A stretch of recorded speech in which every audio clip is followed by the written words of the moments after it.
হরে কৃষ্ণা। আজকে আমাদের রাধা মাধবের হেসেলে মা ভগবানের জন্য রান্না করছে ধোকার ডালনা, চাটনি আর সঙ্গে গোবিন্দভোগ চালের ভাত। ও মা, সবাইকে রেসিপিটা তাড়াতাড়ি বলে দাও। প্রথমে 250 ছোলার ডাল নিয়ে ঘন্টা 2 ভিজিয়ে রাখলাম।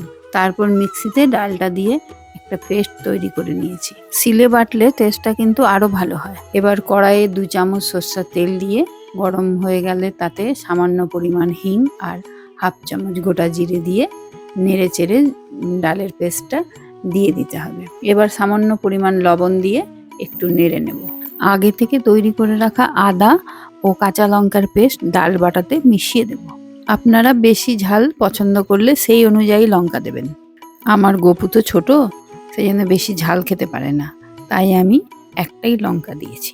এবার মাঝারি আঁচে ভালো করে নেড়ে জল শুকিয়ে পেস্টটা এরকম করে নিতে হবে।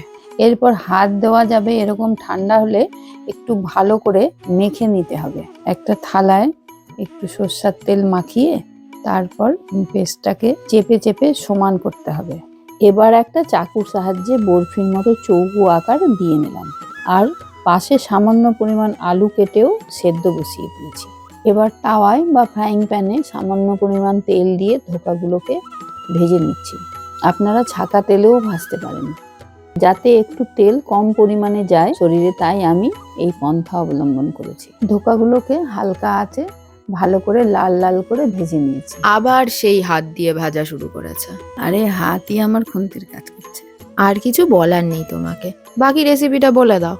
এবার কড়াইয়ে পরিমাণ মতো তেল গরম বসিয়ে তাতে তেজপাতা, শুকনো লঙ্কা, হাফ চামচ জিরা আর একটু হিং দিয়ে ভালো করে নেড়ে নিলাম। এর মধ্যে আগে থেকে সেদ্ধ করে রাখা আলু আর ছোট করে কেটে রাখা টমেটো দিয়ে দিলাম।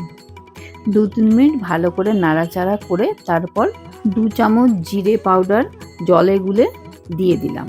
আর সঙ্গে দিলাম সামান্য হলুদ, পরিমাণ মতো নুন, অল্প পরিমাণে কাশ্মীরি লাল লঙ্কার গুঁড়ো আর সঙ্গে একটা কাঁচা লঙ্কা ফেলে দিয়ে দিলাম।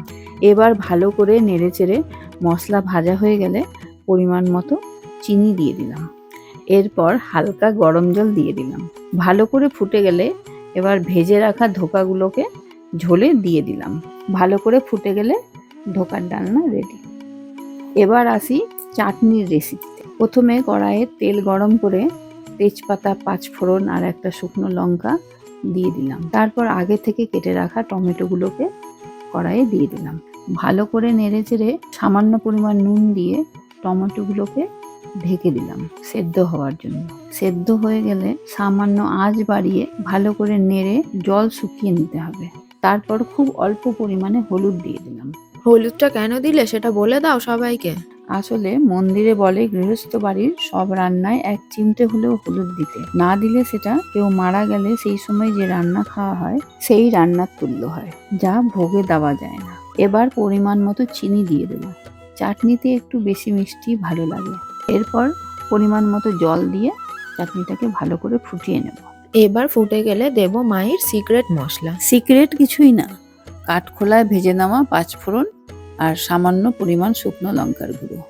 নামানোর আগে চাটনিতে এই গুঁড়োটা ছড়িয়ে দিতে হয়, যা এবার ভগবানকে ভোগ লাগিয়ে দেয়। তুলসী পাতা দিতে ভুলিস না যেন। এবার তো আমরা ভগবানকে ভোগ লাগিয়ে প্রসাদ খাবো। আজকের রেসিপিটা তোমাদের কেমন লাগলো অবশ্যই জানিও। খুব সাধারণ একটা রেসিপি, তোমরা বাড়িতে অবশ্যই ট্রাই করে দেখতে পারো। আমি এর সঙ্গে গোপুসোনাকে স্যালাড হিসেবে একটু শসাও কেটে দিয়েছিলাম। আজকের মতন শেষ। হরে কৃষ্ণা, রাধে রাধে।